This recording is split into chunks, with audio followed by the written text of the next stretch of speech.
Simple. Close it out and restart it. Good morning, ladies and gentlemen. This is the 16-ounce podcast. Right now, I'm solo. Duvet will be here shortly. We're all kind of running behind today. I got pulled over on my way here. It was a disaster. I stopped and helped somebody get unstuck out of their driveway because we're getting hit with an ice storm. And then I get pulled over. Yeah, it was just we're all just running behind today. But I'm Jay. I hope everyone is staying warm and whatnot. I should have fixed this earlier, but for right now, I'm rocking solo. Duvet should be here shortly. But in the meantime, hope everyone's day is going well. Hope you guys have some fun plans for the weekend.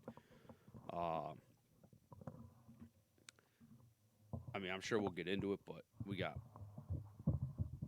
tonight we got a UFC card, and we got Jake Paul versus Tommy Fury. I know a lot of people are hoping that Tommy wins, but I'm one of the people that does not want him to win. I'm gonna be honest. I want Jake Paul to knock his shit clean out. But before we do that, I am just sharing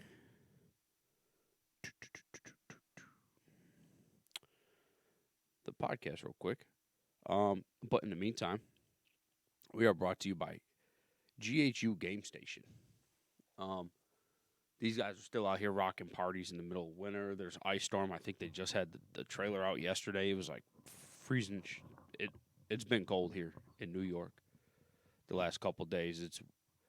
We've been getting slaughtered with cold weather, and these guys are still out here, throwing events, throwing parties, the whole nine, so that kids can have fun, adults too.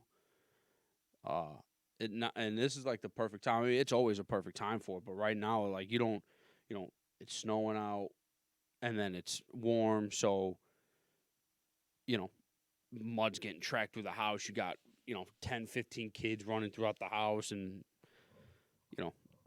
as parents, we don't mind cleaning up the mess because they're having fun. But to save the headache, why not have the game station pull up to your house?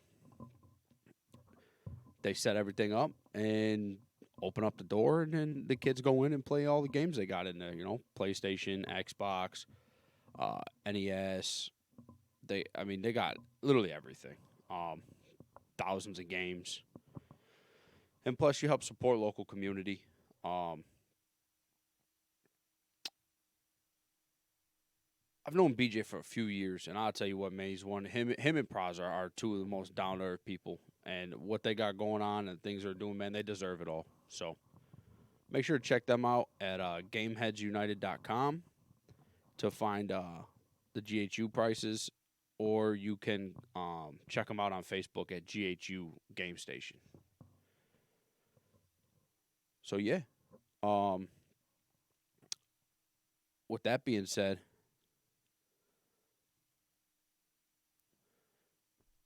as I was saying before, so I'm on the train of I want Tommy Fury to lose. I don't know. His first professional fight, and I'm not gonna get too deep into this because I want to conversate with Duvet about this a little bit, but his first professional fight was against a guy who was 10, 102, and 3. I know you got to start somewhere, but I don't know. But I'll get into that later. Let me look up the event last night. I'll talk about this. Because I got caught a little bit of it yesterday. The BKFC. I don't know how many people really pay attention to that. I would like to know how many people pay attention to it, how many people watch it. If you do, if you don't, I just want to know if it's something worth talking about. If it's something you guys like listening to, like if you guys like the BKFC stuff. Uh, I know we had a new champion last night in BKFC heavyweight. I'm just trying to find the results for it. Here we go. Cool. If you want to watch BKFC app is where it's at. Download that. Fights are dirt cheap too compared to I think the card yesterday was like $7.99 or something like that. Probably came to like $9 after tax, depending where you live. Uh,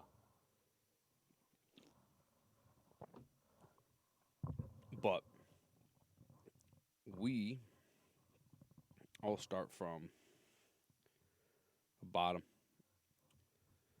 A lot of these fights, man. I mean, two guys made their debut. Or sorry, one guy made his debut last night and he won at 175 in the middleweight class. They had a draw that I did not watch. Two guys. I'll have to go back and rewatch the whole card. I'll be honest. I watched the main event and I watched the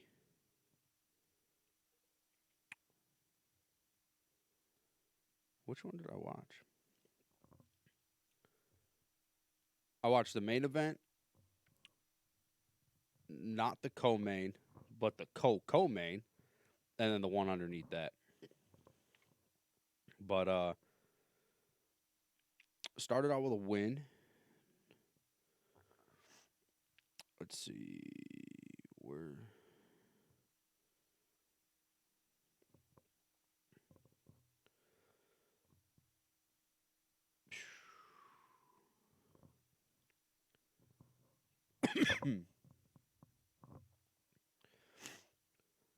So for the first fight, Frankie Sugar versus Michael Mano. Frankie did not. Total punches thrown was 40 for Frankie. Total punches thrown for Michael was 120. Frankie landed 5 punches. Michael landed 40. My God. Uh, they threw 0 body shots. And yeah, Michael had 5 knockdowns. So I mean, he won that with basically ease. I don't know. I won't bore you guys with that stuff. Like I said, I don't know if you're interested. If you are, let me know. DM me, write it in the page, leave a comment. Uh, However you contact me or Duvet or whatever you want to do. Just let me know if that's stuff you want to talk about. I do want to talk about. I really thought so when BKFC came to New York, Salamanca. Me and a bunch of buddies went, and I watched Arnold Adams beat Joey Beltran, which I didn't think was going to happen. And then to top it off,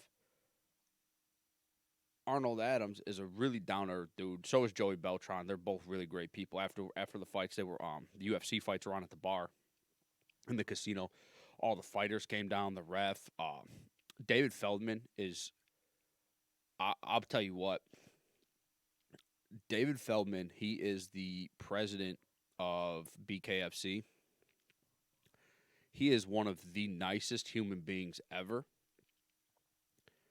And he's just when I got this actually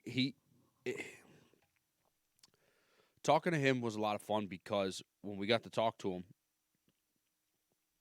he was just he didn't really want to have a lot of conversation, but that's understandable because he's talking to all his fighters, and that's the thing is like he came down after hanging out with all regular normal people, but he's going around talking to all his fighters, winners, losers, it doesn't matter. He was talking to everybody, talking to the refs, talking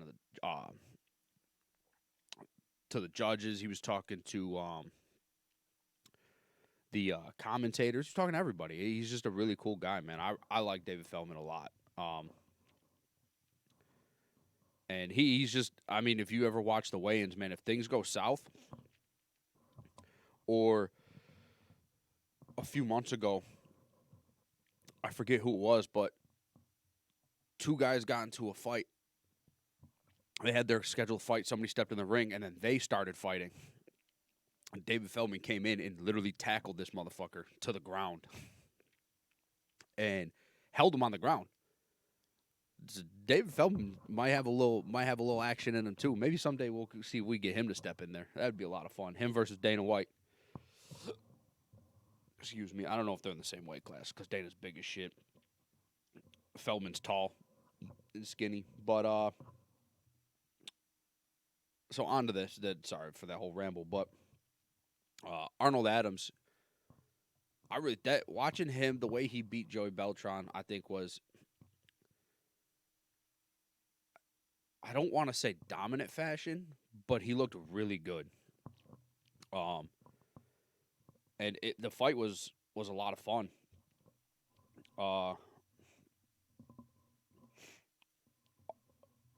To look at this,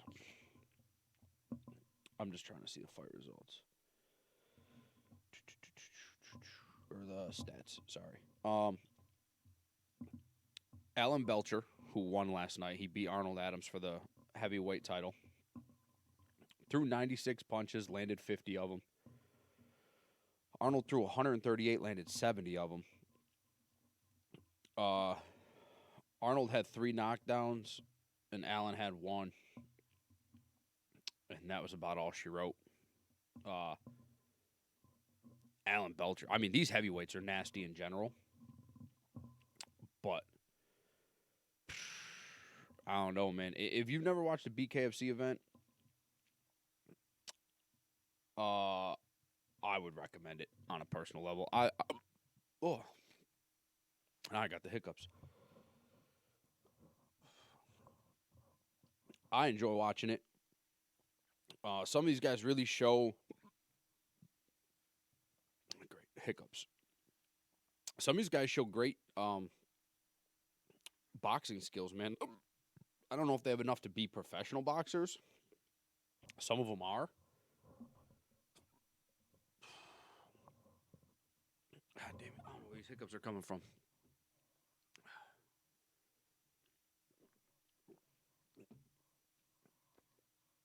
But, yeah, I mean, some of these heavyweights, I mean, they respect each other's power. But in the BKFC, you have no choice but to engage in combat, right? I mean, you're in a squared circle. That's what they like to call it. And I mean, the ring's small. It's not big at all. When you put 2 heavyweights in there, man, it's even smaller. So you have no choice but to engage in combat. And I mean, these guys are lightning fast. These heavyweights are just different.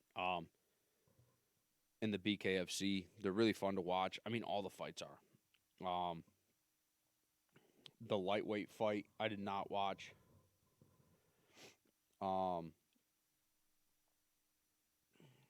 The one I do want to talk about, though, because this fight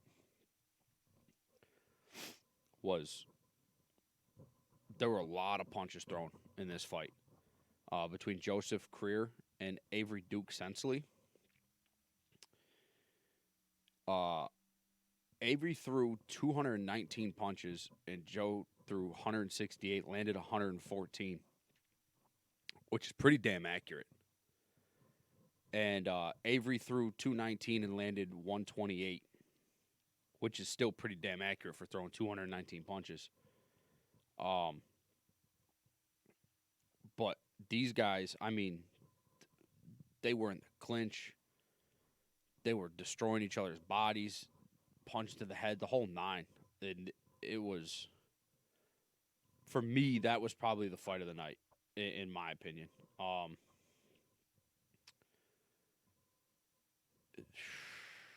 Even these guys are big though for the light heavyweight. I mean, 6'3", 185 is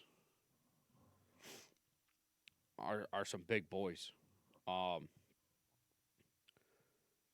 but they both made their BKFC debut, and essentially just he's so fast for a light heavyweight. I mean, the weight divisions in the BKFC are a little different. Like I said, light heavyweight. You guys are probably thrown off by me saying 185 for light heavyweight, but god damn, are they quick? And I know not having gloves on makes a difference, but man, I don't know. There's been a lot of stuff going on. I don't want to get into the juicy stuff until Duvet shows up, but I mean, we've had some good weekends. Fight fans were spoiled, absolutely spoiled, with Islam versus Volk fight. Which, like I said, I'm not going to get in that now, until Duvet gets here. But that, I don't know. I think that was kind of crazy. Like I said, I'm just trying not to. I don't want to go into the deep stuff. But I mean, we got some. I mean, Ultimate Fighter is getting ready to start. I'm behind 2 episodes on the Power Slap League, which, listen, we don't have to call that a combat sport, which I will, because I know there's some people that say it's not, but that definitely is. There's a lot that goes into that. I mean, yeah, we can all slap somebody, but to be able to put that much torque and power behind a slap to fucking flatline somebody is absolutely insane.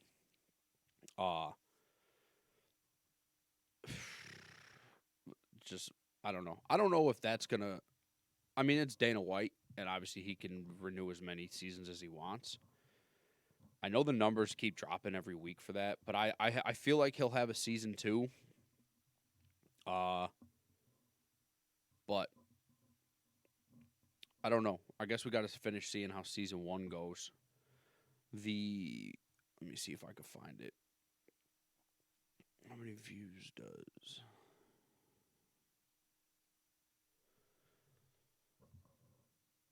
So the debut drew just under 300K on average views. The second episode had 413,000 viewers, which I mean isn't bad, right? I mean, I just feel like with the power slap stuff, I feel like it's meant to be more underground, like it was to start. You've seen the highlight clips and stuff like that. Ric Flair there with Offset and all them guys. Dana White's been to a couple of them. I'm just trying to look at the views. Views. Of course, this article's not going to tell me. But, so, debut at 300K, then the following week had 413.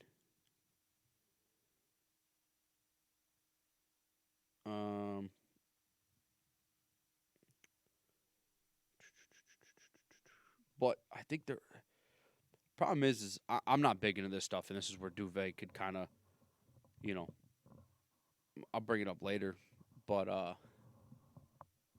what up, D? Son of a bitch. With the Power Slap League, it's just like they're competing with the AEW, and I don't watch wrestling. I don't really watch much TV. The time I watch TV is late night weekends, and that's why I watch a lot of UFC, boxing, the whole 9. Or during football season, I'm a Bills season ticket holder, so I go to the Bills games. But during times like this, I don't really watch much TV. I'm either at work or I'm spending time with the wife and kids. So it's like I wait till they go to bed and then I watch what I watch combat sports because combat sports are on late. So with them trying to compete with AEW, I feel like it's just not a good like it's not a good tactic. I think Dana White thought this was going to bring in way more viewers just because he's Dana White, right? And when you see Dana White, you know it's connected to the UFC, blah blah blah blah. But however, I just feel like he might either have to change the day, the time, uh, maybe even what channel it's on. I mean, it's on TBS, but I feel like I don't know. I think he's got to make some changes to it. But I know it's only season one. Nobody really knew how it was going to go. Um, and Dana White brought it to light because you'd be on Facebook or TikTok or YouTube, and you can check out all the other underground stuff, and it had a lot of viewers, had a lot of followers, a lot of stuff like that. But when you bring it to TV, I feel like you bring the not many people. A lot of people think that stuff is scripted, right? I don't think the Power Slap League is scripted, because when you see those motherfuckers get hit, I mean, they're like eyes rolled back, stiffened. You can't fake that stuff. It's just not possible. It's really not. Um, However, I just feel like the underground scene is where it lies. There's a lot of people that like that underground feel, and now that it's kind of like surfaced, um, not many people enjoy it. And it's kind of like the BKFC, right? A lot of people, I know a lot of people used to watch the Kimbo Slice backyard fights, right? Like that's where Jorge Masvidal was found, was on the backyard bare knuckle fighting. Uh, and when Kimbo Slice caught a lot of traction, that caught a lot of traction. And then obviously years later, because the BKFC's only been around like 5 years, I think. Um, that's kind of like a lot of people rather watch it on YouTube in someone's backyard than in a controlled environment. I personally believe that it's better in a controlled environment, simply because anyone that's ever been in a street fight, yeah, you're in a fight for your life, obviously, but there are moments sometimes where, like, if you lay somebody out, yeah, you don't care because now you got to go because you don't know if someone called the cops, you don't know what's happening. So there's a lot of dangerous things that could happen. Um, and I feel like in a controlled environment is the best bet because you have medical staff, the whole nine, to take care of people. Um, but it is what it is. Hey, D, have fun, man. Let me know how it goes. I can't wait to go tonight to Buffalo on tap, dude. Enjoy. I wish we were going to the same one, the same time slot, but have fun, man. Um, I don't know. I just feel like controlled environments, the way to go. Yeah, it's fun. Like a lot of people like street beefs. Them guys were just, you know, they were getting like 10, 15,000 viewers, and then that caught traction. And TikTok came around, and they jumped on the TikTok train, and now they've blown up to like 40, 50,000 viewers, and they have medical staff on standby. I don't know if they're professionals, but I know they are trained medical staff, and they fight literally in the backwoods. um, or they fight in people's backyard, like they've set up rings. Uh, I don't know, but street beefs is fun.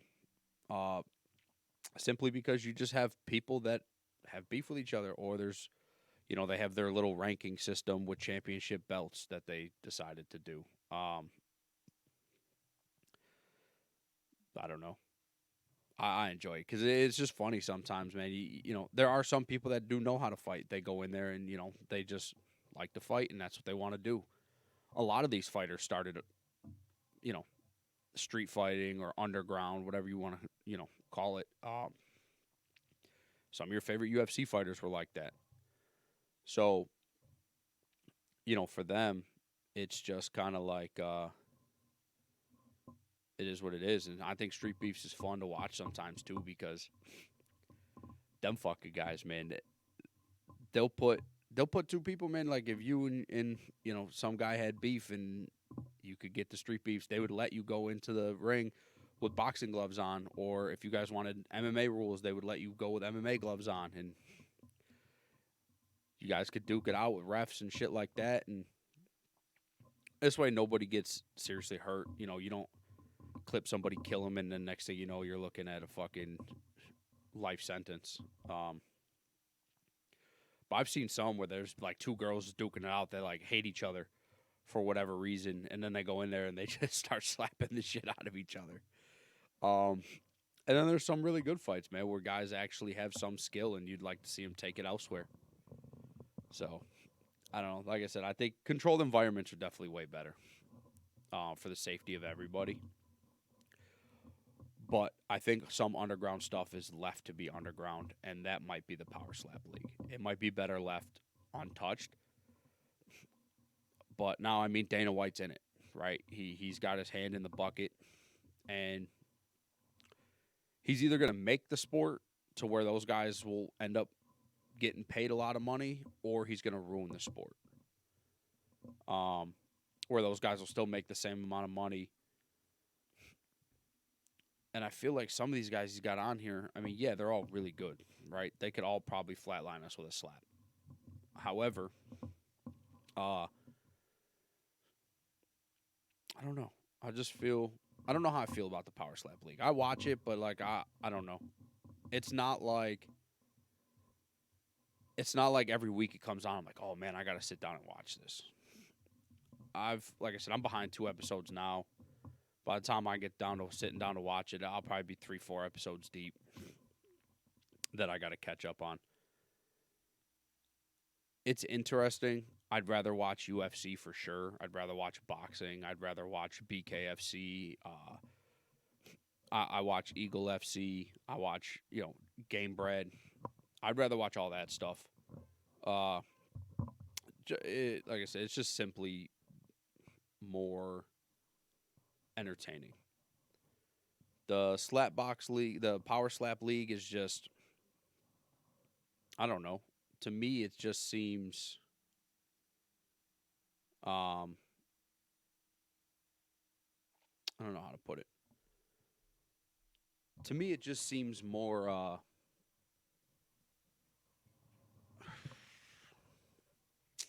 don't even really know the word I'm looking for, to be honest with you. I'm drawing a blank on a word that I'm looking for. But it's interesting. It's different. It gives you something to watch in the middle of the week. Because I think Dana White's Contender Series aren't. Are the Dana White Contender Series running? I don't think so.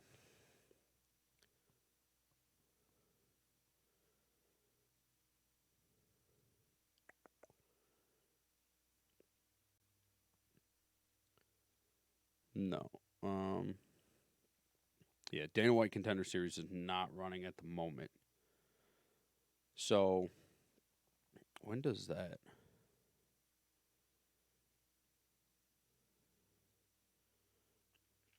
Are they do? I don't know.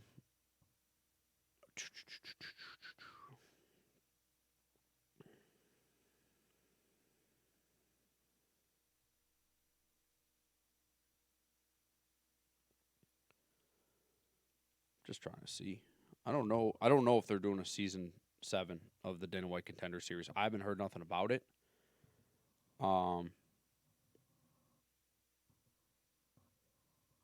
However, I'm assuming if they're going to start up, they'll probably start up towards the summertime, because I believe they usually start in August. So we'll see about that time frame. But when that comes on, the Power Slap League will be over. I'm assuming it'll be over by then. I can't imagine it goes on for another 4 months. Um, with that though, I mean, then we got the Ultimate Fighter, which I think is on Wednesdays. Power Slap League is on Tuesdays. The Ultimate Fighter is on, I think, Wednesday nights. And then,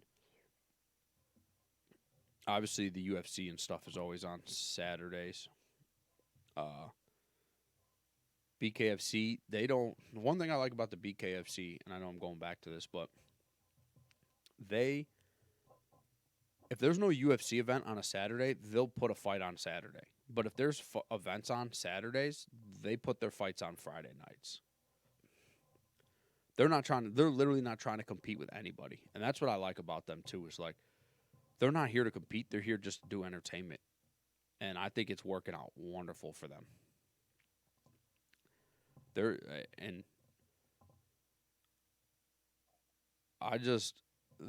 making moves, signing big names and bringing people in. And I think even though Paige Van Zandt didn't have a successful career in it, they brought her in, and a lot of people followed just because it was Paige. And I feel like that kind of made the move. They heard how much money she made from it, and then a lot of UFC fighters were like, well, maybe I'll dabble in it when my time is up. And then you get people that are just going over and trying to do their best. And getting hit with a bare hand, obviously, is way different than with a glove on, whether it's 4 ounces, 6 ounces, 12 ounces, whatever you want to call it. And I just feel like now they see where the money is, and most of those guys go over there and they make way more money in one fight than they do in their entire career. Like Mike Perry, he's doing great over there. He's got a fight coming up. I don't know if his opponent was announced.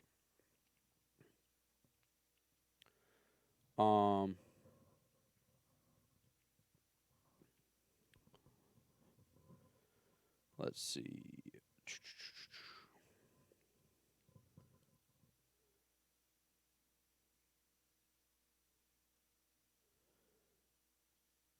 I don't know. I know he has a fight coming up April 29th, but I don't know if his opponent was announced, honestly. Let me check the BKFC app.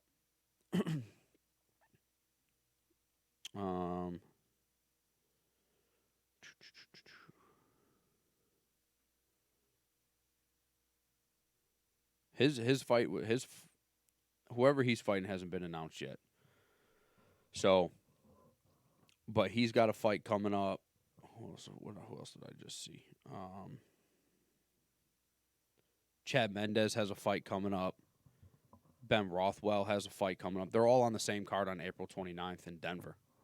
So, if you're in Denver or close to it, I would 100% check that out. Because, one, you'll get to see 3 former UFC guys fight. But I just think the events are fun in general. Like I said, when we went 2 years ago now, it was a lot of fun. And then, like I said, there's a good chance you get to hang out and meet the guys. Like, we talked to Joey Beltran. We got to sit and chat with Chris Lights Out Lytle, who's a commentator. We got to talk to just a whole bunch of people, guys I've never even heard of before, and they were all like super down to earth people. So, if you're in Denver, I would definitely check that event out on April 29th. If they ever come back, I'll be there for sure. There's no doubt in my mind that I would not hesitate to go back. Tickets are affordable. They're not like crazy expensive either. There's not a bad seat in the house. and I just think they do a really good job, man, just putting stuff together. The casino, I believe, was 18 and up. Yeah, the casino was 18 and up when we went. That's where it was at the Seneca. No, what was it? Salamanca Casino, and yeah, it was 18 and up when they came in. They checked your IDs, your tickets. If you were 21 and up, you got a wristband so you could buy drinks. They do serve alcohol at those events, and like I said, the seating is it's very comfortable. Like they have just nice, comfy chairs too. Like I don't know, I was super happy with the way it was. That was the first combat sports event I went to. Uh, Living in New York, I'm not close to New York City, so we don't really get many events here. We get the LFA every once in a blue moon, um, but that's really it. We don't tend to get many fights because New York State sucks when it comes to that kind of stuff. Um, what else we got?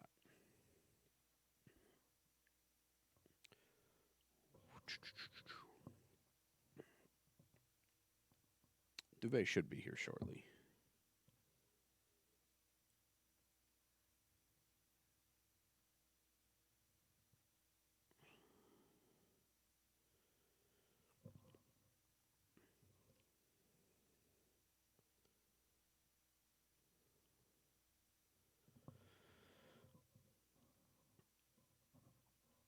Oh yeah, that's the thing I want to talk about. Jim Miller. I don't know. He wants. I don't know. Unfortunately for Jim Miller, man, I just don't know.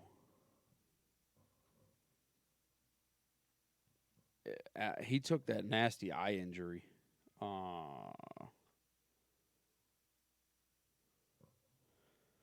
What they say? I forget what it was that they said he.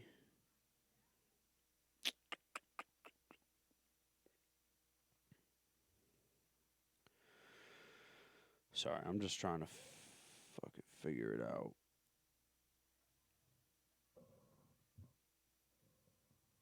Yeah, so Jim Miller, after he fought with Alexander Hernandez, the UFC Vegas 69, he uh, he took a nasty cut under his eye.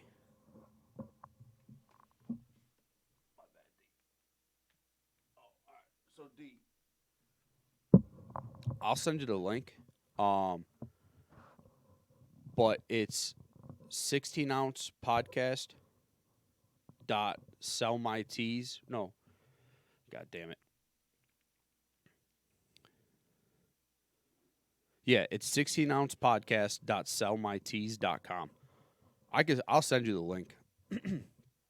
Um, you can go right on there. Oh shit. You can go right on the website and purchase a shirt. I was told that with these shirts, order a size up. So if you're a 2X, I was told to order a 3X.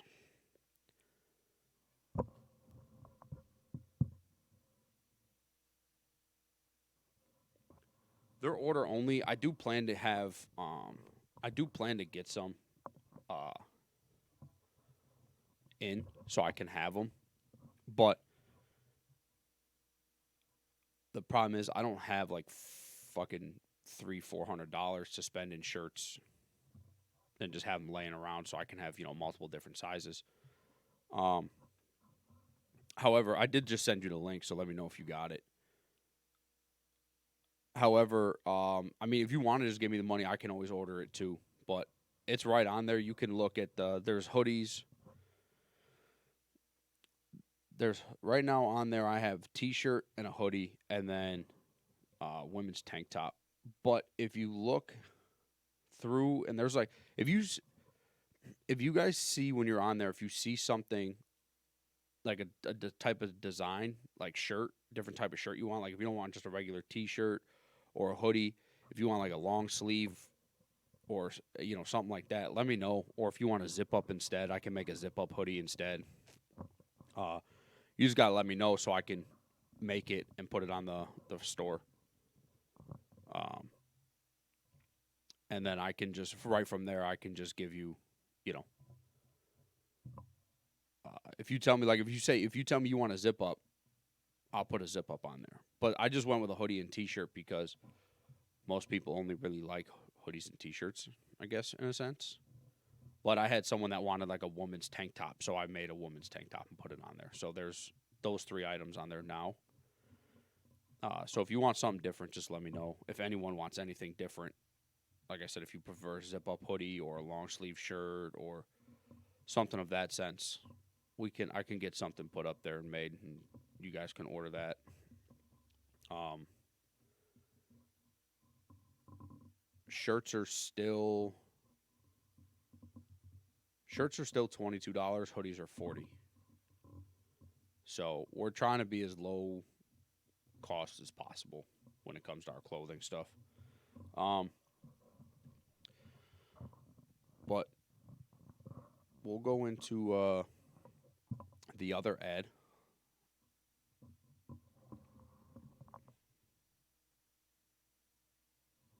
Oh, it's 20. What the hell? Is it really? Oh,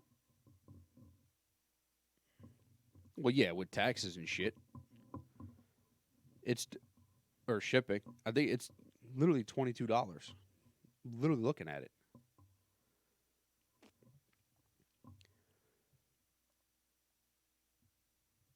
Oh, here we go.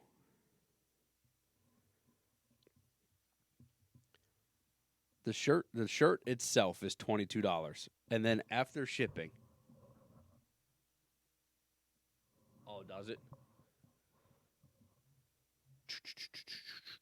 Um, yeah. See, I pay extra too for the 2X. So if you need a 2X, it's an extra $2. If you need a 3X, it's an extra $3. So you would pay 25, Derek. And then if you need a 4X, it's an extra $4. Yeah, I had someone order off of there, and I asked them how the shirts were when they came in, and they said that they prefer to that they would go a size up. However, if you wash them, you may have to hang dry them. I think they're made from jersey. A coupon code? Come on, dog. Nah, yeah, I'll tell you what. After I sell 50 pieces of clothing, I'll put a discount code up. So if you can get me to if you can help me sell up to um if you can help me sell up to 50 shirts, I'll come out with a code. All right?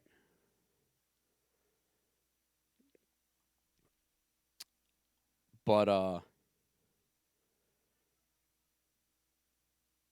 we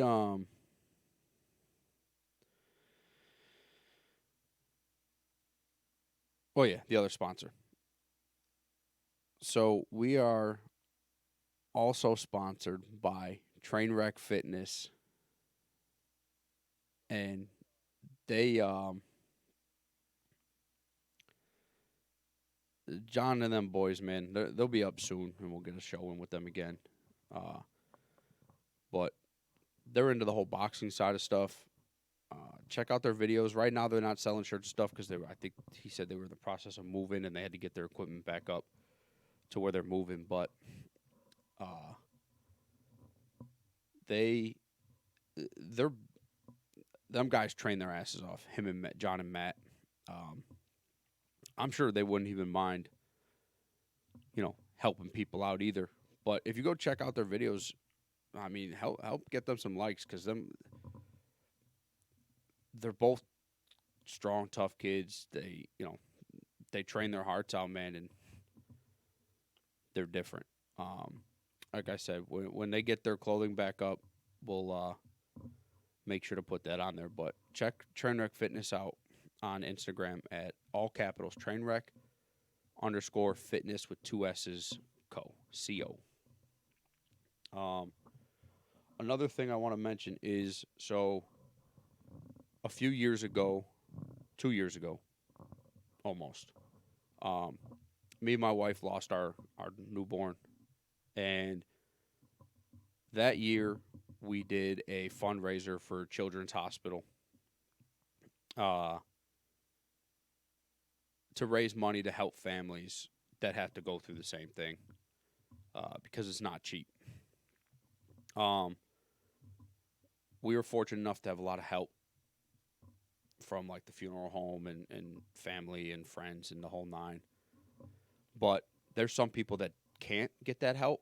And so what me and my wife did was we decided to start a fundraiser to raise money to donate to uh, Oshai's Children's Hospital in Buffalo, New York. And so we ran that. We made just over like 9 grand, donated all of it to Children's to help out families. We donated to the NICU unit uh, to help people that have to go through what we went through, be able to afford, you know, expenses. We did that in 2021. In 2022, me and the wife, well, mostly the wife, but we did a thing called IVF. Um, and it's the way we have to have kids from now on.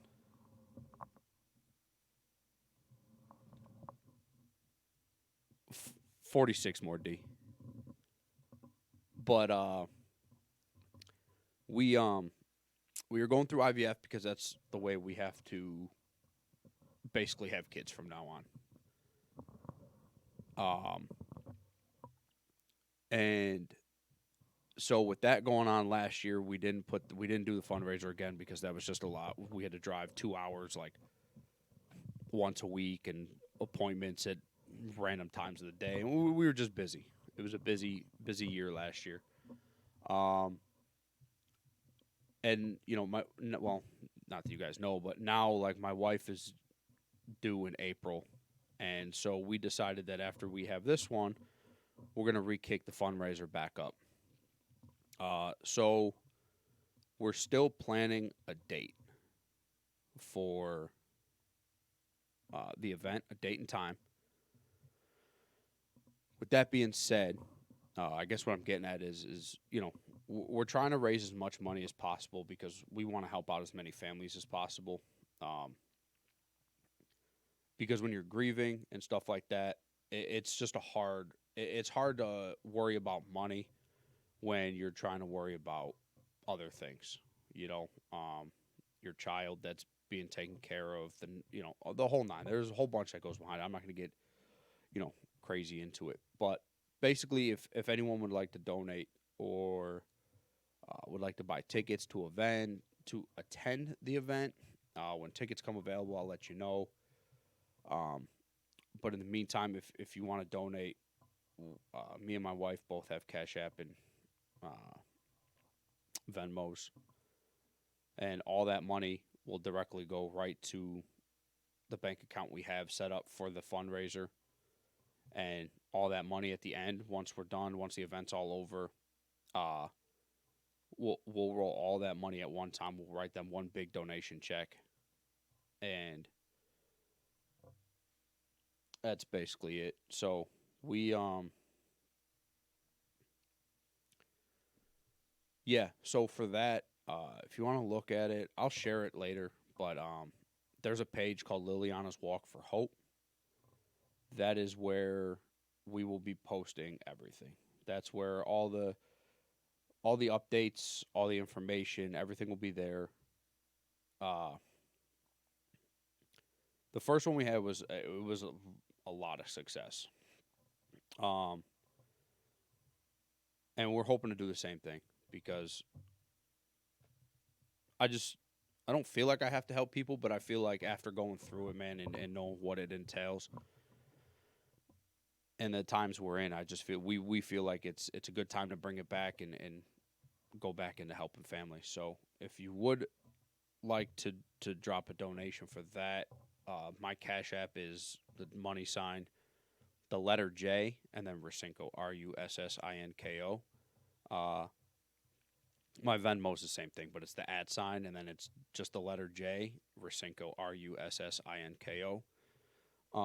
I don't know my wife's offhand, but if you would like to drop a donation, just send it over. Just put, Liliana's Walk for Hope, put, donation for fundraiser, O'Shi's, Children's Hospital, whatever you want to put. Um, but as more details come about that, I'll make sure to, you know, put it here, and we'll have it all over the place, really, just because that's what we're aiming for. We want to be able to we want to be able to help so many families. So, uh, make sure to check that page out for us. Like I said, all the information will be up there. If you live close by and you want to attend when tickets come available, we'll have them for sale. And yeah, Duvet just texted me. He should be here any second now. Um, just takes forever to walk from the car to the building because this ice storm that came in is absolutely treacherous. Like the amount of ice that is taken over everything. I mean, there's people just. I don't even know if I'll be able to pull out of the parking lot, like out of my parking spot. That's how like the ice is just. It don't matter if you have 4-wheel drive or not. It's insane.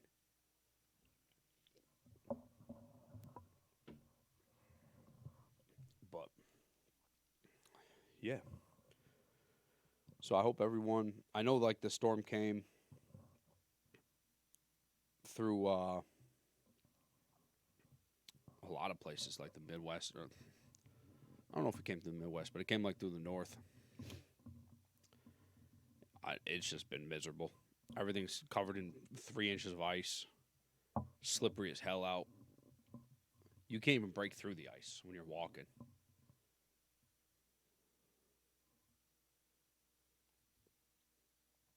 Yeah, yeah. My boy's sending me pictures now. Yeah, there's just electrical fires, trees falling down. Like the ice just came in and just obliterated everything. I don't know. Not fun. Oh, those are right from your house, huh? That cable broke down in your backyard and was on fire? Fuck that. Right? Is that a cable that started like a tree on fire or some shit? Or is that just the cable on fire?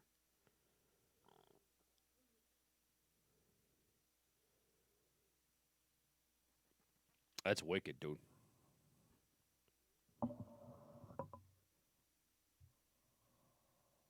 The fire was a downline in your neighbor's house? That's fucking bizarre, dude. Low key, that's insane. Um, yeah, but dude, I know like Minnesota's like I seen on the news they were showing things from all over the place, man. Like Minnesota's got thick layers of ice all up north. I know like Michigan got hammered. We got, I mean, we got it bad, but this shit's no joke. Damn, that shit fell when you didn't lose power. That's crazy. Yeah, I don't know. I pulled out of my driveway to go to work that morning and fucking drove down the street sideways, practically. I don't know. Hey, stay safe when you're driving out today too. I mean, it's the roads are pretty much clear, but still, uh,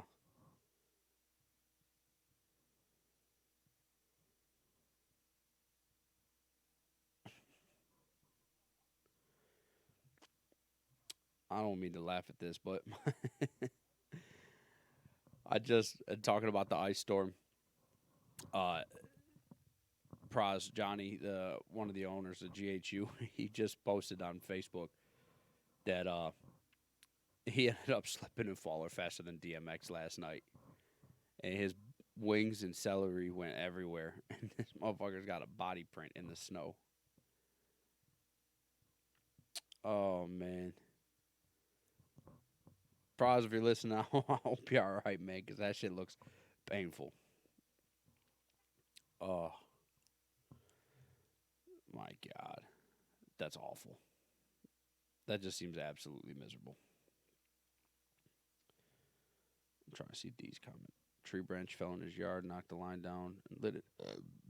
Excuse me, lit it on fire, and it was burning for like 3 hours. That's fucking nuts. Who?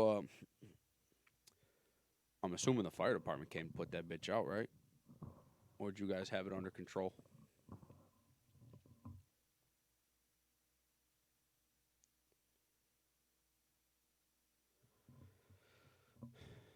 Well,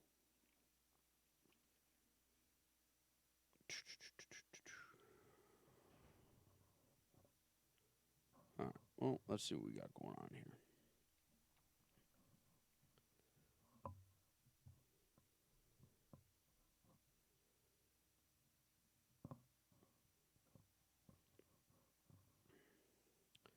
So we got going on tonight. UFC card tonight starts quite early, 4:30.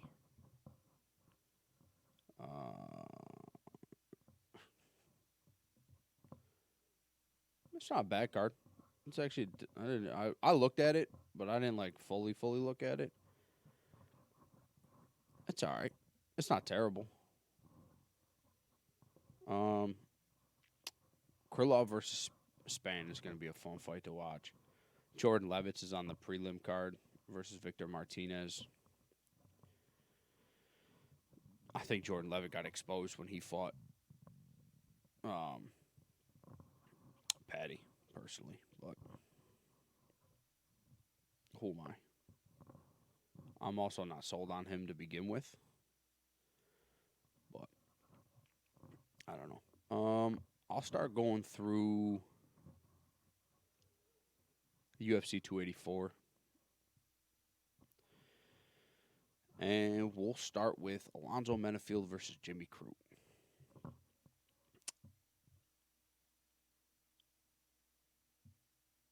That fight, I don't know.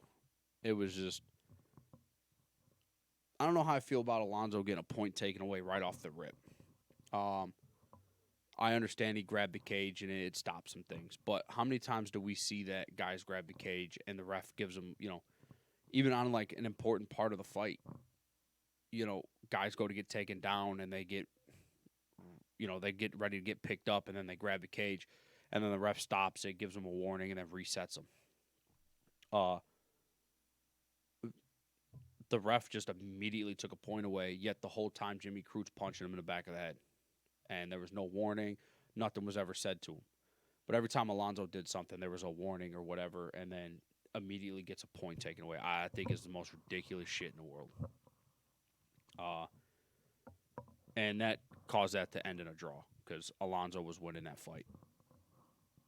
If it wasn't for that point deduction. I don't know. I just not a fan of the point deduction right off the rip. Think that shit was fucking whack. But I don't know. Justin Taffa versus Parker Porter. I knew Justin Taffa was a tough dude. And I even said I think Parker Porter was the tougher dude, but apparently I was proven wrong in a minute and 6 seconds. uh Justin Taffa went out there and did his thing, man. Good for him because I think that was huge. Jack Della Maddalena versus Randy Brown. I for sure thought Randy Brown was going to sit him down, but he got submitted, which is no shock.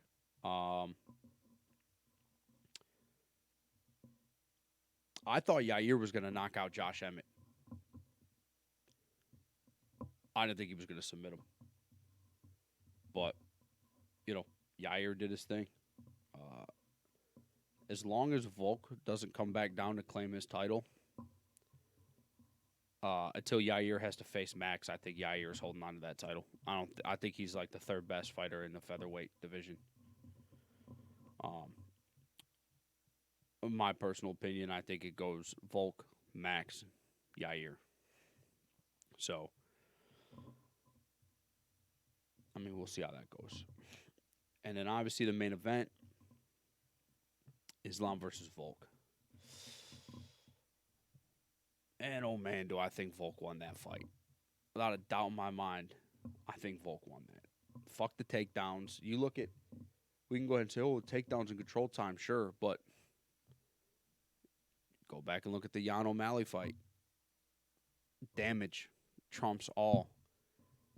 And Volk was doing more damage to him than Islam was doing to Volk. I mean, Volk landed 164 strikes to Islam's 95. That alone, I mean, speaks volumes. Volk threw 255 punches. Islam threw 135. Sorry, total strikes, not punches. And I mean, Volk landed more. I think personally, I think Volk should have won that fight, but it is what it is. Obviously, the judges went one way with it. They got to run it back. There's no way that stops right there. It just doesn't happen. It's not possible. That's that fight. And so we'll go on to the Andrade versus Blanchfield card that happened last weekend.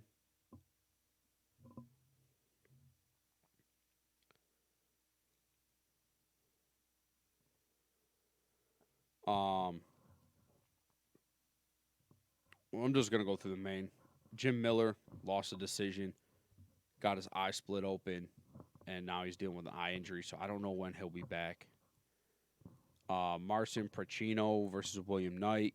I think William Knight's time is done, man. He's never gonna hold gold in the light heavyweight division. He's just not. But he lost that to a decision.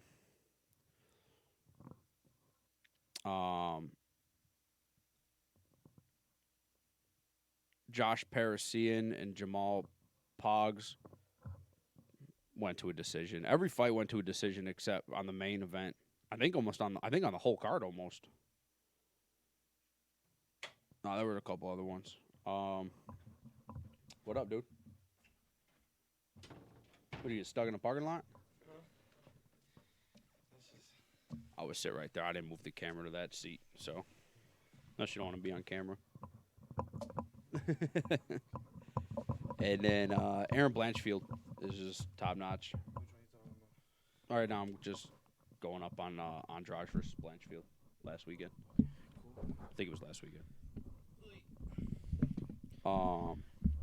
I hate transportation and traffic. And Yeah. So that's a win by submission on Blanchfield. Blanchfield's on the rise to the top. What up, dude? Hey, How was your vacation? it's good. Yeah? Nice weather? Yeah, lots of palm trees and Coronas and Ice. ice. Yeah. Not this ice, but Yeah. ice in a cup, No. I'm sure. Oh, everything, bro. I even had what was it? Who's that barbecue place down there? Dave's, famous Dave's. Oh, Yeah. we don't have one up here no more. So. You were what? Puerto Rico, right? Yes. Yo, they sell Puerto Rican food like throughout like the McDonald's and stuff too. Like you can get a Big Mac with like mofongo and shit. I don't even know what the fuck that is. It's but- like plantains. Okay. It's kind of funny.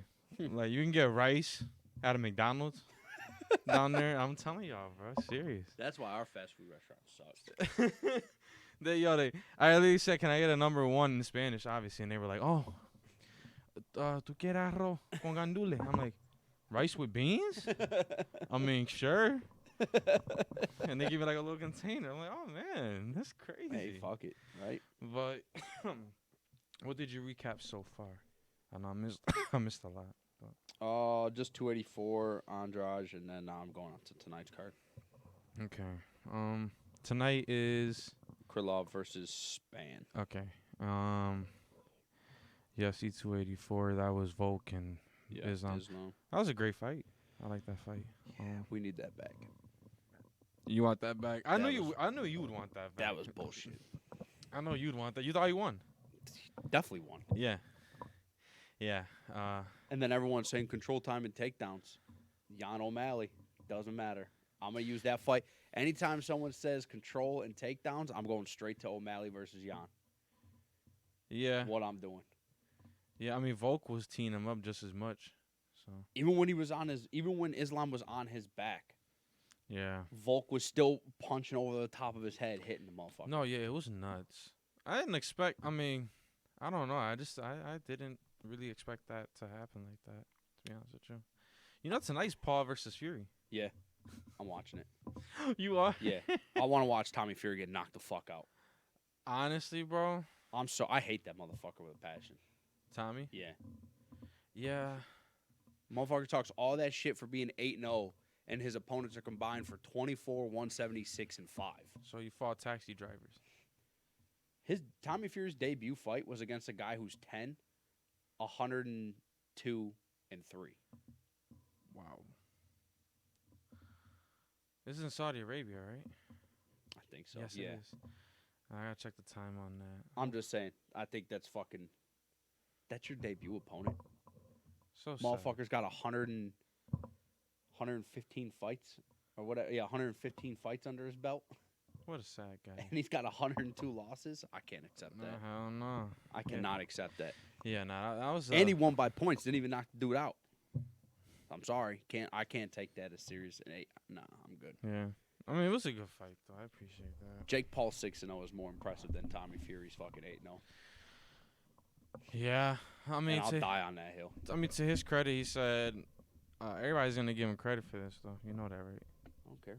They're gonna give him credit for this win. I don't give a fuck. If he beats Tommy Fury, Yeah, I mean, even Stephen A. said it. Stephen A. said, "All I've been asking you to do is to fight a professional boxer." and that's fine. And he's technically fighting a professional boxer. I agree. I mean, he might be trash.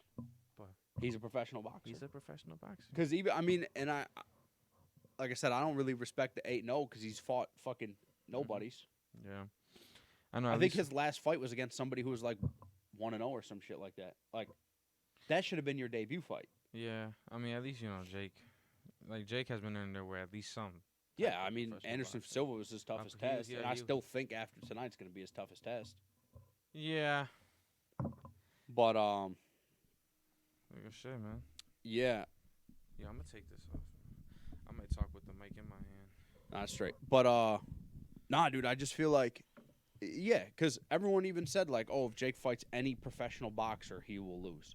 So yeah, Tommy's 8-0 and his fucking 8 opponents are shit. Mm-hmm. I mean, But he's also, still a professional boxer, so Yeah. you have to give Jake his credit if he wins. yeah, but you know, like what I think also is that Jake's way to getting to professional level is unlike anything we've ever seen, though. You know what I mean? Like Yeah. he's not doing it the amateur way. He's early. He's doing it his own way. He's paving doing it his path, own way. and that's fine. I like that. That's crazy. Like I just never thought about it like that. Like his 7th fight, which is tonight, is going to be against the first professional boxer he's ever faced. Yeah, and I think from here on out, I think it's going to be all professional boxers. It might. I mean, he said he wanted to be world champion. I mean, that's not I'm gonna sorry, be. he's not going to be a cruiserweight world champion. Oh, not cruiserweight. I don't even think he's at the right weight right now. I thought they were fighting a cruiserweight. Am I wrong? I'm probably wrong. No, I know they're probably fighting at cruiserweight, but that might not be his true weight. Jake Paul's What is the actual weight of cruiserweight? 195. Yeah, that's Jake Paul's actual weight. It is. Yeah. Oh. Yeah, he all his fights been at 195. Oh, okay. I mean, I don't know. Right now, yeah, obviously you could say He's a big not. dude. Like he'd probably fight in the 200, He- 205, but his I- best bet's to stay at 195. Yeah, I think he needs to stay. But I think for him, like to actually like, if he's considering world champ like talk, that's not gonna be years. But he needs to like. I mean, I don't know. As long as like he actually dedicates a boxer's diet, like the routine and all that, he can definitely pull off like the look and like. I mean, he's already has like he's doing the basics right now. I just don't see him beating anyone in the top 10 of the cruiserweight division. Oh no, not right now. That's why I said it's gonna take him years. That's what I'm saying. I just personally like if once he gets because I think after he beats Tommy Fury, I think they're gonna rank him, You're gonna have to. right? So if you rank him, then he climbs up the ranks. Yep. If he has another fight this year, because it's early, he could have one more fight this year. And then if he gets an actual fight, I mean, he goes up a rank, right? Now he has to fight ranked fighters if he wants to stay ranked. Yeah. He'll go up the ladder, and then he'll at some point, and probably I would say probably sometime next year, late next year, he'll be fighting somebody in the top 10. If he fights one more time this year and beginning of next year. Mm-hmm. Oh. Well, let's just see how tonight goes. I don't think he's winning. Paul or Fury? Fury. I don't think Fury's winning. Did you see Jake Paul say, if you beat me, I'll double your salary. If I beat you, I take everything? Yeah. And Tommy was beating around the bush, and then his dad said, we'll take that deal. No, his dad had to accept it for you, bro. Yeah. Come on, bro. Tommy was just talking shit when Jake said that, and Jake goes, why are you ignoring my question?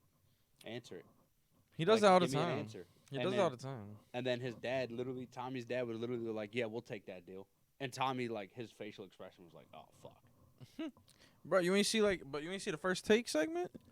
No. Stephen A was interviewing Jake Paul, and it was supposed to be Jake and Tommy. Tommy didn't I guess the whole interview was like Jake Paul and Stephen A for like a good 3 minutes. Then Tommy had some technical difficulties. That's what Stephen A said. Then he finally got on camera. He was in like a little ballroom, it looked like, and he talked and talked like Stephen A had asked him like, what do you think is like what do you think makes Jake Paul look so easy for you, blah blah. And he was just like, he's like, this guy's a bum. I'm gonna. He was like, I'm gonna finish him. I was like, I'm gonna end his career and all this other shit. And then all Stephen A had asked was his second question, which was his last question for this guy. Okay, his second question was, Jake said that he's gonna knock you out. That he's gonna make a statement out of you. He's like, what are your thoughts on that? Blah blah blah. And this dude said, this guy, and just left. Just left the interview off Zoom. I was like, really? Something's You wrong with him. can't even do press, bro? Yeah. Like, come on, man. He'll never be anything. Bro, I that is promise. ESPN First Take. That is the #1 show in that Yeah. morning demographic. And y'all ass didn't want to do no media for your fight? Come No, on, bro. I don't know. All because he asked you about a question that... Yeah. If Jake Paul puts his boy to sleep, bro, I'm letting you know. I don't know if he'll put him to sleep. Oh, I hope he does. I think he's going to put him to sleep. I don't think this fight's I don't ending on think Tommy decision. Fury's ever been hit as hard. Jake Paul hits hard. Yeah. I don't think Tommy Fury's ever been hit that hard. Nope. No, and that's what I'm saying. So we'll see. Bro, if he hits him and he knocks him out, I will fucking cry hard to be a Fury if after he that. gets knocked out, and you just see Tommy Fury's dad and Tyson Fury just walk over to Jake Paul's corner and like raise his hand and like, yeah, you're disowned, and like throw some disowned paper mints on him, dude. I would fucking cry. I mean, at that point, bro, just go back to The Bachelor. Don't use Fury, though. I would just go. I don't know. I'd go do something. Work at Walmart. Go play golf. Collect fucking collect carts in the UK. Oh, not the cart guard. Yeah. I know, because that was my job. Hand out smiley stickers at the door. Saying Nah, hello to bro. I know, because that was my first job at Tops. I was cart guard. people. Go be fucking top flight security at Target. I don't fucking know. Oh, dude. hell Just get out no. the boxer ring, dog. Nah, bro. But, yeah, so Fuck. Yeah, I don't know. that's going to be one. But, yeah, so. What else does that card have? The Jake Paul card? No, not that card. Oh, the Krylov spam fight? Yeah. There's not really much on it. Okay. Andre Muniz versus Brendan Allen, which is a good fight. Dontel Mays versus Augusto Sakai, which is a good fight. Ooh, tell And then- me. Tatiana Suarez versus Montana De La Rosa. Hmm. And then Mike Mallet versus Johan Lanese. Oh, okay, cool shit. So, I mean, the main event's pretty good. I don't know, man. I'm excited because we're creeping 1 week closer to John Jones versus Cyril Gahn. Yeah, bro. I mean, you already know I'm excited. That fucking card is cracked, though. I mean, John Jones, Cyril Gahn, Valentina versus Alexa Grasso, Jeff Neal versus Rachmanov, Gamrot versus Jalen Turner, and Bo Nickel versus Jamie Pickett. That's a fucking banger. That is a banger. What else have we've had? Sergey Pavlovich is taking on Curtis Blades on April 22nd. April 22nd. That's. I think it's just UFC fight night. That's the main event. Alex Pereira and Oh, Izzy. the 22nd is Garcia versus Davis. Yeah. Yeah, that just got announced. Yeah, and then Tank will be going to jail probably the day after. That's sad. Pereira versus Eddie Asanya is April 8th with Gilbert and Jorge in the co-main. Yeah. That's a banger. I'm just trying to see what else we got here. The Ultimate Fighter. Ryan Bader's joining Michael Chandler's coaching team. And then Stephen Wonderboy Thompson apparently is joining Conor McGregor's team, coaching team. Yeah. Wait, who's the first one? Ryan Bader. He's with Michael Chandler. Oh my god! And Wonder Boy's with Connor. And then Wonderboy, they took a picture in their karate stances, and Connor said something like, "Let's get him, coach." So everyone's assuming that he's joining him on the Ultimate Fighter. Oh my god! Yeah. That's a hell of a guy to have. Well, I mean, they have basically the same exact stances, right? I mean, they're like basically the same fucking people. Basically.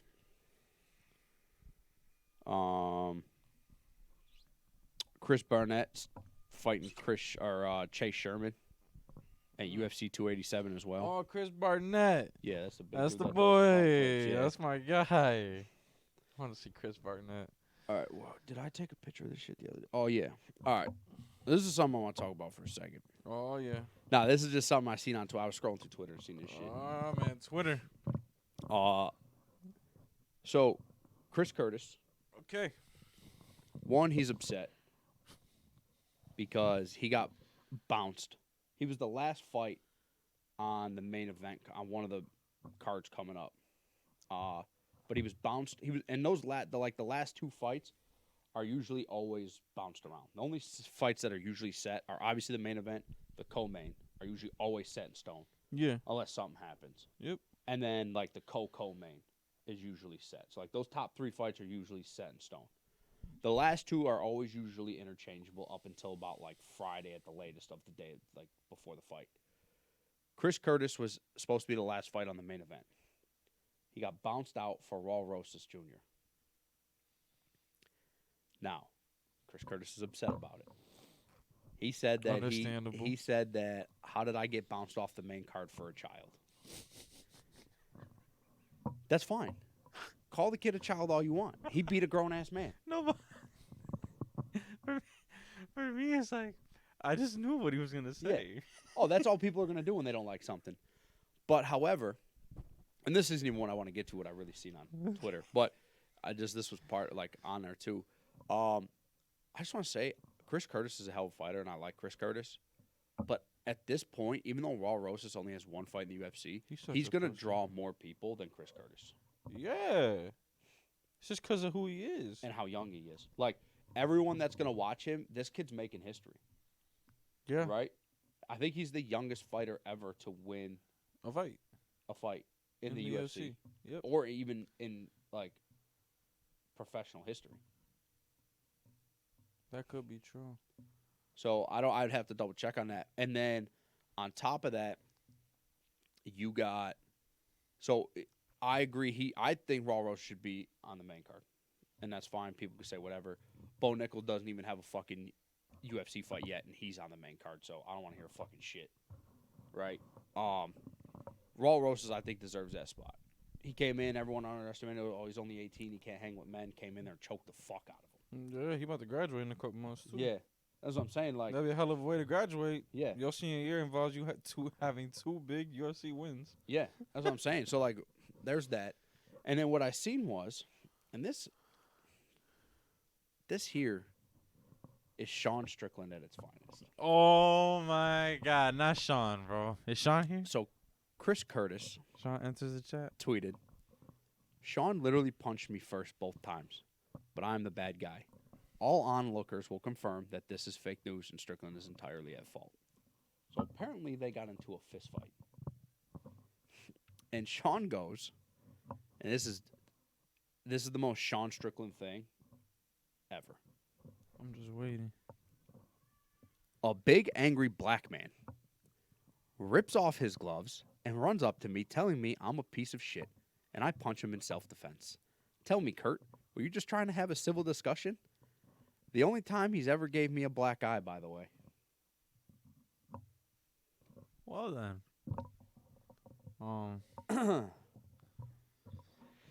So, Things just got hot. on that note, Yeah. what the fuck? You tell me. Bro, I don't Oh. even I don't even know. like I said, that is like the most Sean Strickland thing. I think. He said, "A big black guy." I was like, "What, bro? That's how we're starting it. That's how we're starting the statement off. Like, you woke up on that side of the bed to choose violence. Relax. Hold on a second.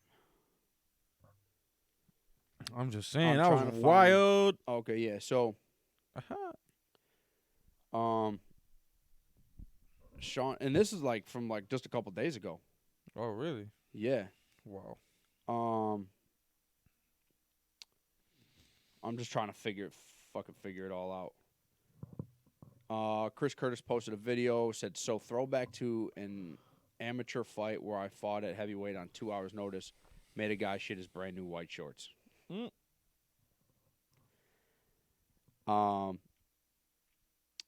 And Sean Strickland quote tweets it and says, me and Kurt have been in exactly 2 fist fights outside of training, and it's always been his fault.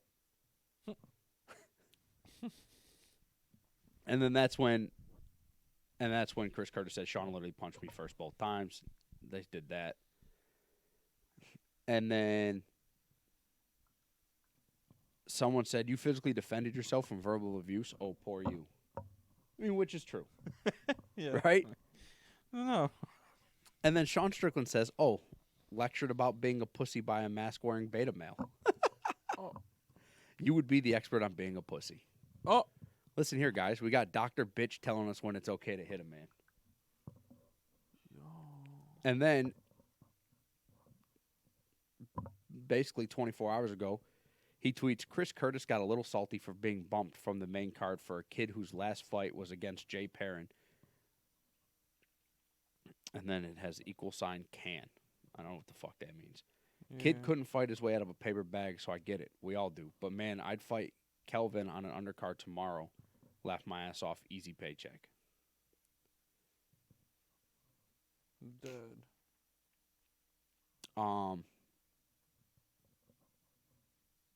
I don't know. And so basically Twitter's just like been ripping Sean a new one.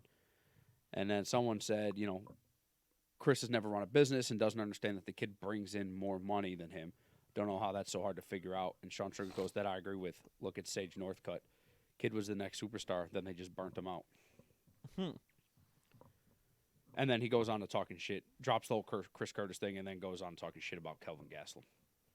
So, Wow. so I guess the reason why I bring this up is like, because there was another tweet I seen that was like Sean said, he was replying to somebody, and he was like, yeah, he goes, me and Chris are good friends, but I'm starting to second guess it. And I'm like, in my head, I'm like, I get it, friends fight and shit, but like, if I'm Chris Curtis, after him describing me as like a big angry black man, when I'm supposed to be your friend, right? Like, at that point, if I'm Chris Curtis, I'm taking that kind of personal. Throw that out the window. The fuck? Yeah, yo, Sean Strickland's got some fucking problems, dog. A lot. A lot of problems. Dude, when I read that shit, I literally stared at my phone for like 5 minutes just rereading it over and over again. I'm like, there's no fucking way this guy just said this. There's no fucking way. Then he's dropping the R word on people on Facebook and shit. Like, this dude is just, Yeah, he's wilding. He's wilding right I now. don't know. He reminds me of Colby. Had no personality. Nobody knew who the fuck he was. That's why he started talking shit. And then he started talking shit. And now everyone hates Colby. And that's why he draws in a crowd because people want to watch him get knocked the fuck out. Yeah. And I feel like Sean Strickland is now in that same exact boat. Bro, Sean Strickland been there, bro. He's just annoying. I mean, yeah, but it was, I forget who it was that he beat the shit out of, and he was like getting punched in the face, talking shit. Oh, it was somebody in Brazil. Yeah, I forget. And he's like, yeah, right here. I'm gonna fucking punch your head off or whatever. And then like that kind of got people to like him, and now it's like now he gets everyone to hate him. It's like, what the fuck are you doing? Had to do what he had to do. I mean, when you look at it now, it's like it's crazy what some of these guys like built their legacy off of. Yeah. Or got their start, you know. Like John Jones just destroying everybody, so young, and then you got Connor and his whole thing. Then you got Connor wasn't that cocky to begin though. Hmm?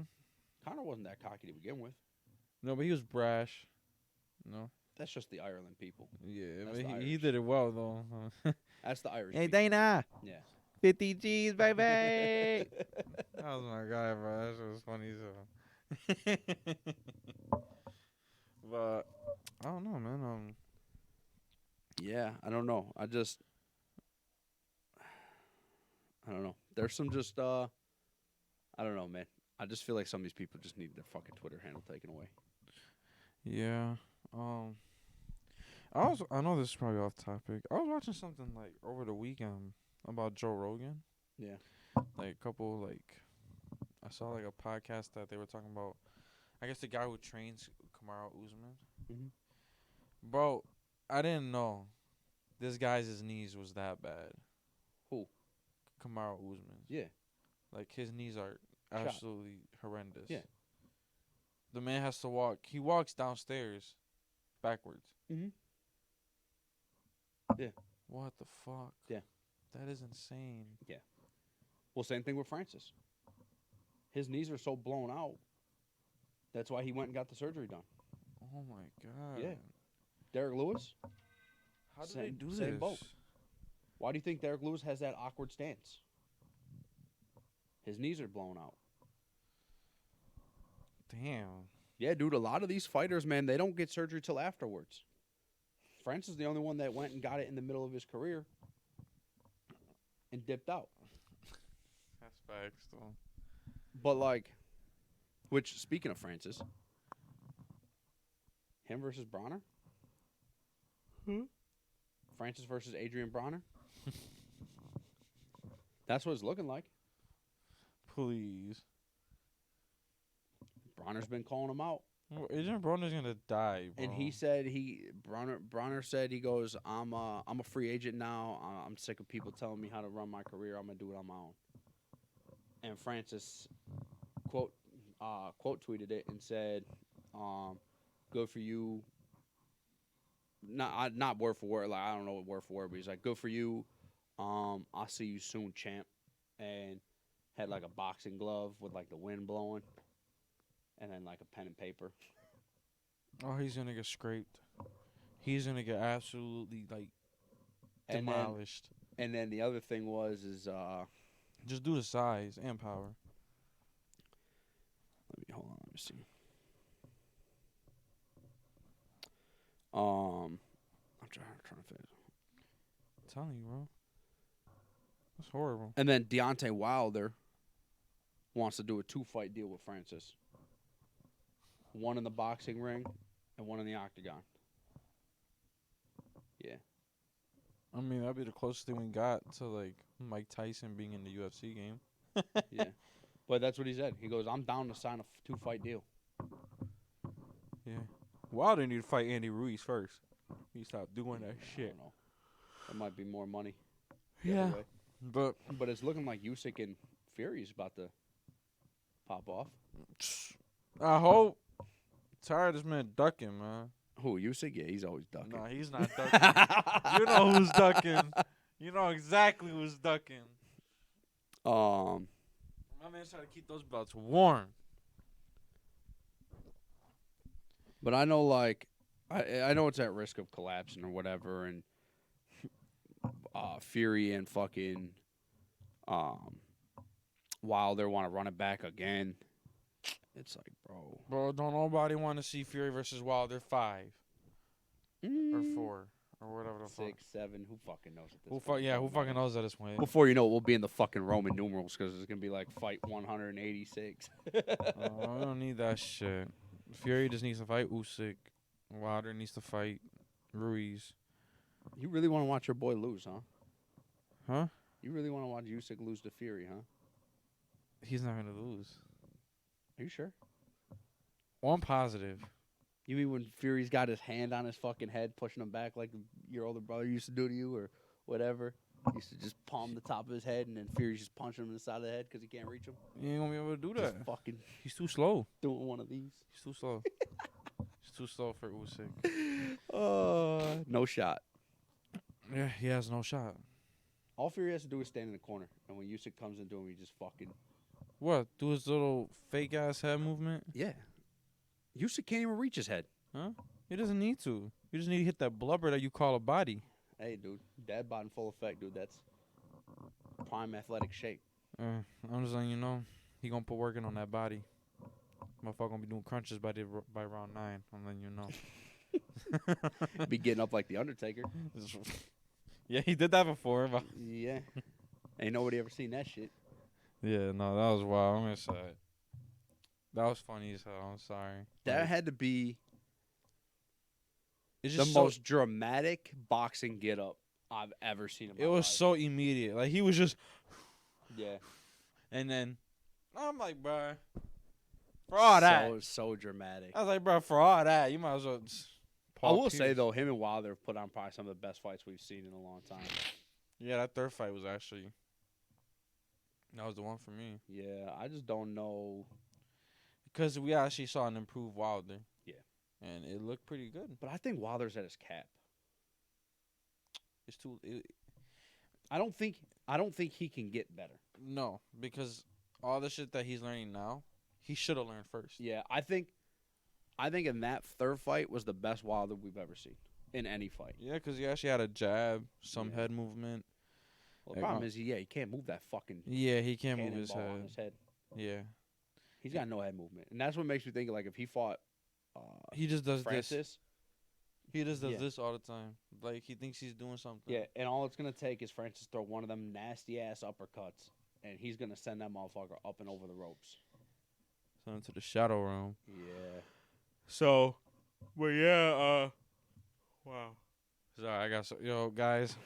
jet lag, Oh yeah, I am so tired. but Damn, I mean I ain't really got nothing else. you got to beep out there like that. But yeah, well, I know you got nothing else. I think there's something that we can talk about still. So what is going on with Javante? You put me on. Like I know he had a alleged battery incident, but like, He was charged with it. oh, he's charged with He it. was charged with the hit and run. Ooh, Yeah, when he hit that pregnant woman, drinking and driving. Oh yeah. Yeah. Yeah, he's going to jail. Yeah, Yeah, he's definitely going to jail. yeah. I'll Yeah, let's talk to you about that before we got off this thing.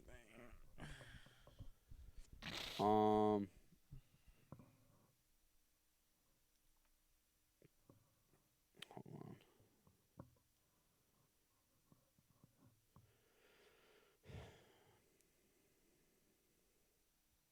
I'm just trying to find it.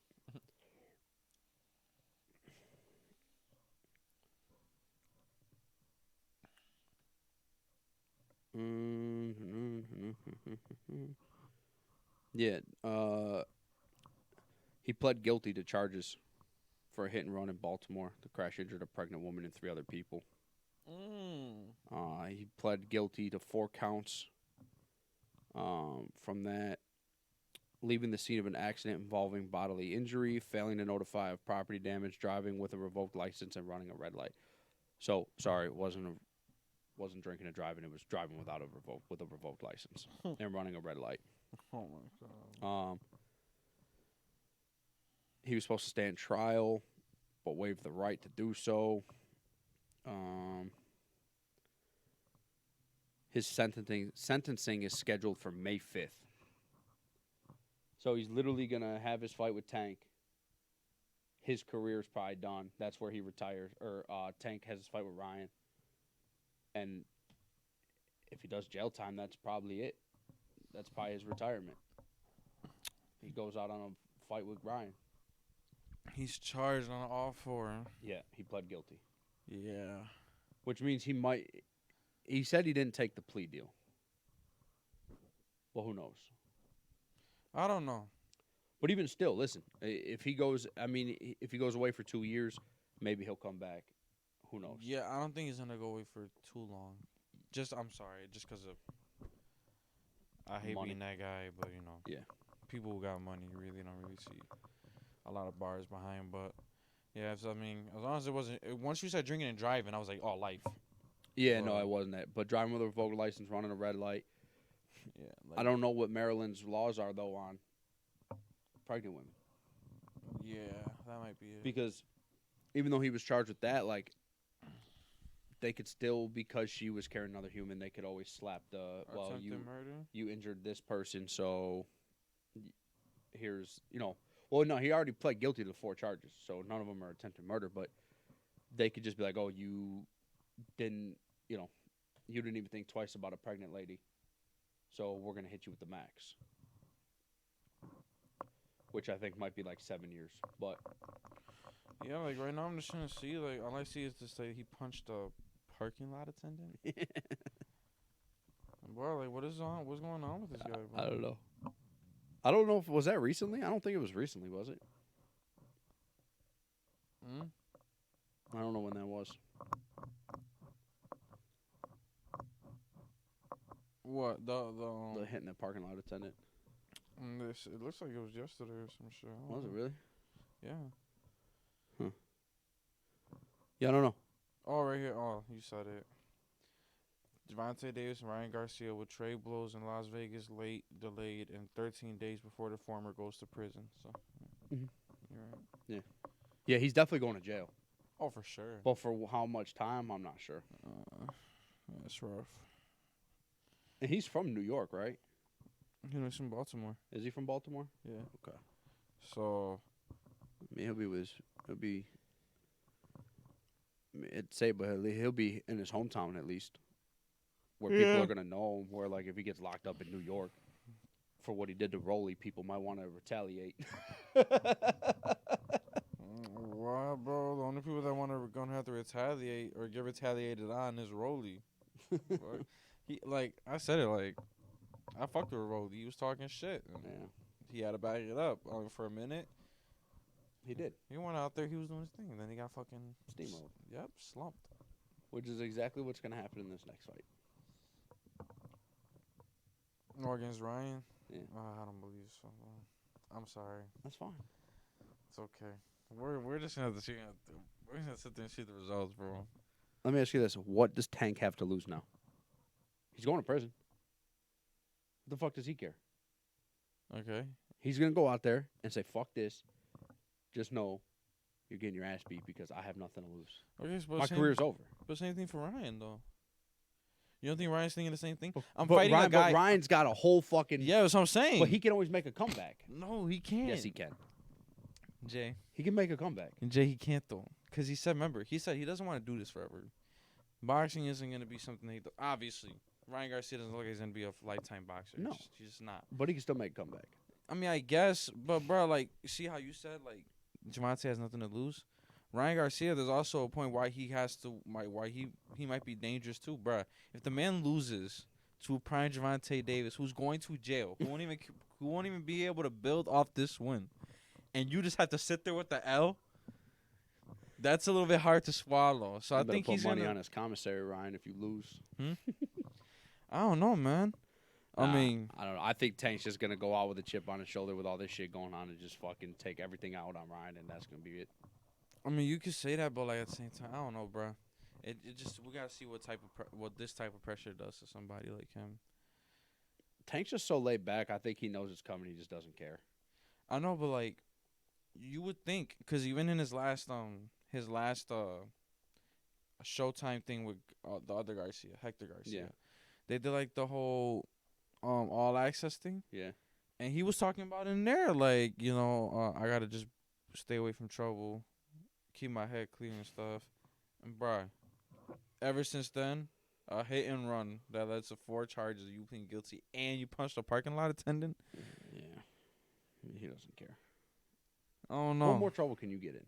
I don't know. I'm just saying, like, you say that, and then after that, after you say like that little thing that you want to not do, you do. Now Well, you're seeing prison Well, time. the whole hitting someone was in 2020. Yeah. I mean, yeah, he was trying to fight it this whole time, but that's like my thing though. Like, I don't know, man. I look at everything, and I feel like shit like that. Like, you're gonna go to prison, bro. I'm putting Tank money line. Yeah, you could do that. Hey, I said I'll sync with my shit, bro. I'll put 100 on fucking Ryan Garcia, and then that's that. It's like, We'll see. I don't know, man. I'm rolling the Tank train until proven wrong. Sure, that's fine. But I mean, I don't know, bro. I just think it's gonna be. I just think Ryan Garcia won't get him eventually. I don't know. But other than that, I mean, yeah, you're right. Yeah, so just to give y'all a little rundown, today has been wild. I am like, I don't know if you see that my eyes are red, but I'm like real tired. I picked up a shift today. Did like a little 3 hours to help out. Had to go to Best Buy to get my laptop for school. Then I got stuck in accident traffic, and then I got here. So it's just been a wild morning. So that was the reason for my late arrival.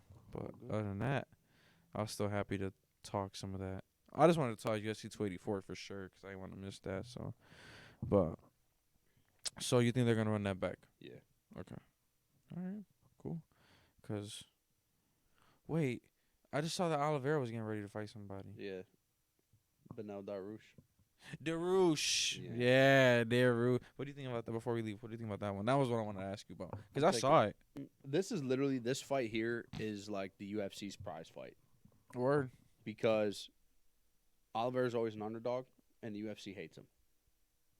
Yep, and He's Dariush mistreated. and And Dariush is mistreated and hated by the UFC as well.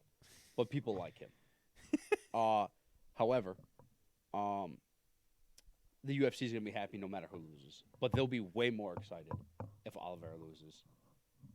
And I think Dariush wins. You think you think Dariush is winning? Yeah. I mean, We are on the fall of Charles Oliveira. Yeah, I mean, you know me. I never bet against Benu. I picked him his last fight. I would take him. I'll take a money line. Yeah. Take a money line. I just I'll be so pissed. I'll be real upset if I was a guy who put $100 on Dariush and he just loses. And you're just like, fuck this Oliveira, dude. I mean, even if Oliveira loses, you're gonna be like, "Fuck Oliveira." Bro, you If know how many Oliveira wins, times you're like, "Fuck Oliveira." like during his title run, do you know how much money that boy had kept from people? Yeah. That'd be wild. If you just, I'll put money on Dariush, but if I lose $100, I'm gonna look at people and be like, never again, Yeah. never again. But sure, yeah, I just want to get your thoughts on that one. But yeah, bro, that's what's next week. You got anything next week? We'll just recap this, and then I swear this. that weekend is John Jones. Oh, it is. Yes. Yeah. I'll be away next weekend, by the way. Huh? So I'll be away next weekend. Yeah, you good? I'll be at Splash Lagoon. Last little hoorah before the new baby's here. Oh yeah, enjoy that. Yeah. Enjoy that. I went to Splash Lagoon like twice in my life. I I'm ain't about to never be been there. 25. So That's crazy. yeah, we're gonna take the kid. Oh yeah. Yeah, no, do that. go have fun. So I'll be gone for the weekend. It's kind of crazy, bro. I've been to Cedar Point, which is in Sandusky, like Yeah. 3 times, and I've been to 5 Splash hours Lagoon away. twice. Yeah. I never been to that either. Cedar? Yeah. Yeah, I went there for the Halloween fest. They had like the mazes and haunted houses with the rides and shit. It's pretty cool. Yeah. But yeah, I gotta travel more. Yeah, well, shit. Yo, I actually like the Saturday recordings too. So Me too. hopefully, I'm saying so. Hopefully, man, maybe we do more Saturday episodes and shit. Yeah. But yeah, man. I clearly need to go get some sleep. And Jay held it down today so that's a real one right there. But Yeah. we're gonna be back here next week because we got the Jones and Gone. Yep. Sorry, I can't wait for that one. That was one of the fights I called when we first started doing this podcast. That's just crazy. Now I'm gonna go back to one of the old episodes and just find the part where I said this, and I could be like, manifestation, bro. But yeah, so, yeah, That's really it. that's really it for me. That's it for my boy Jay. So Yes, sir. y'all already know. Enjoy your Saturday. Be safe.